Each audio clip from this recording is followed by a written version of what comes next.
आज गरीब लड़का मन के कोई सुनई नहीं है।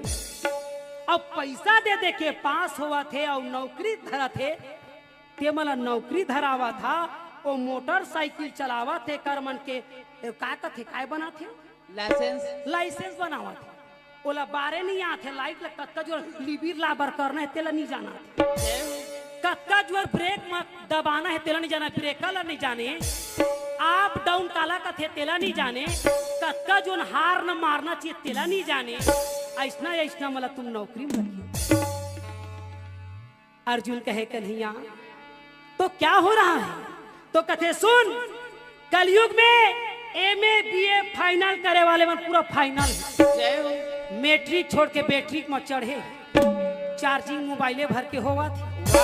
तो सुन लो, इस कलयुग में कौन सुकून से जिएगा? जिसके अंदर में कला हो।